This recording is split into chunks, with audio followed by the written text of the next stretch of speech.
Video লেকচারে আমরা আলোচনা করব যে আমাদের সেমিস্টার ফাইনাল পরীক্ষার জন্য কোন প্রশ্নগুলো অনেক বেশি গুরুত্বপূর্ণ, কোনগুলো বিভিন্ন সালে অনেকবার করে আসছে এখন পর্যন্ত আপনাদের সেমিস্টার ফাইনাল পরীক্ষায়, এবং সেই প্রশ্নগুলোর উত্তর অবশ্যই আমাদের যারা পুরো ভিডিও সিরিজটা দেখে আসতেছেন তারা অবশ্যই করতে পারবেন, কারণ প্রত্যেকটা প্রশ্নের অ্যান্সার আমাদের ভিডিওর মধ্যে কিন্তু অলরেডি দিয়ে দেওয়া আছে।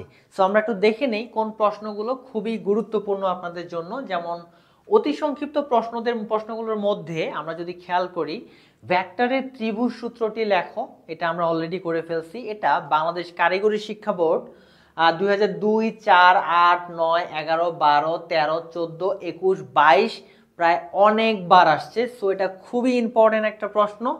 একইভাবে যদি আমরা দেখি একক ভেক্টর কাকে বলে, এটাও 2002, 11, 14, 16, 2015, তারপরে কি 2016, 17, 19, 20, 22 সালে কিন্তু অলরেডি আসছে। ঠিক আছে, অনেকবার আসছে। অবস্থান ভেক্টর কাকে বলে, এটাও বাংলাদেশ কারিগরি শিক্ষা বোর্ড 12, 15-তে আসছে, এবং পরিপূরক পরীক্ষা অর্থাৎ রেফার্ড পরীক্ষা 2015 এবং 2022-এ আসছে। তারপরে যদি খেয়াল করি যে একটা ইকুয়েশন দিছে আমাদেরকে, এর মান নির্ণয় করো, এটা একটা ভেক্টর, আর ভেক্টরের মান নির্ণয়ের ফর্মুলা আমরা অলরেডি শিখে ফেলছি। সো আশা করি এটার মানও আপনি বের করতে পারবেন। বাংলাদেশ কারিগরি শিক্ষা বোর্ড 2023-এ এটা কিন্তু আসছে, তাই না? তারপরে হচ্ছে শূন্য ভেক্টর কাকে বলে, এটা বাংলাদেশ কারিগরি শিক্ষা বোর্ড 2020-এ আসছে।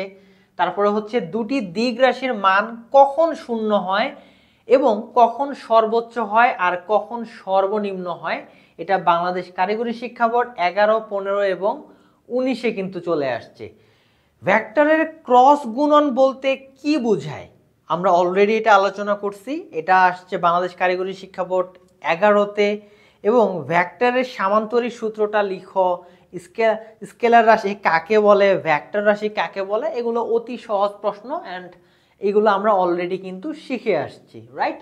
সো যারা রেগুলার আমাদের প্রত্যেকটা ভিডিও দেখে ফেলছেন তারা তো অবশ্যই প্রশ্নগুলোর উত্তর করতে পারবেন। এখন সংক্ষিপ্ত প্রশ্নের দিকে যদি আমরা তাকাই, স্কেলার রাশি ও ভেক্টর রাশির মধ্যে তিনটা পার্থক্য লেখো, এটা কিন্তু অনেকবার আসছে অলরেডি বাংলাদেশ কারিগরি শিক্ষা বোর্ড 3, 7, 11, 12, 18, 20, 21, 23।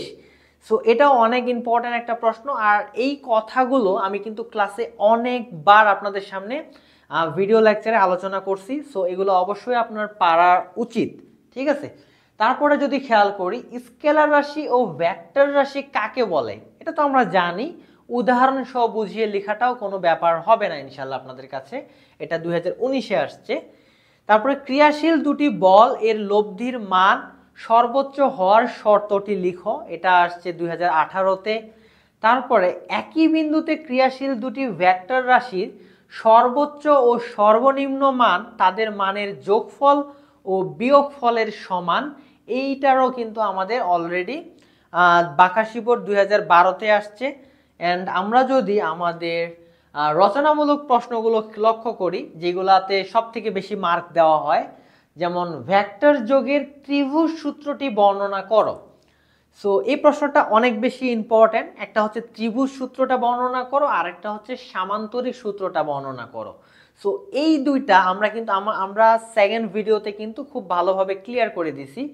সো আশা করি ওই ভিডিওটা যদি আপনি প্রপারলি করে থাকেন তাহলে এই দুইটা প্রশ্নের অ্যান্সার তো অবশ্যই দিতে পারবেন। যে কি, একটা হচ্ছে ভেক্টর যোগের ত্রিভুজ সূত্রটি বর্ণনা করো, আরেকটা হচ্ছে ভেক্টর যোগের সামান্তরিক সূত্রটি লেখো এবং লব্ধির মান ও দিক প্রতিষ্ঠা করো, আমরা অলরেডি করে ফেলছি। আরেকটা হচ্ছে চিত্র সহ স্কেলার গুণন ও ভেক্টর গুণন বর্ণনা করো, এটাও অলরেডি অনেকবার আসছে। সো আপনি যদি এই আমাদের ভিডিওগুলো প্রত্যেকটা দিকে দেখে থাকেন তাহলে ইনশাল্লাহ এই প্রত্যেকটা প্রশ্নের উত্তর আপনি করতে পারবেন। সো এই পর্যন্তই, অ্যান্ড আগামী ক্লাসে আমরা নতুন আরও একটা অধ্যায় নিয়ে আসব। সবাই ভালো থাকবেন, আল্লাহ হাফেজ।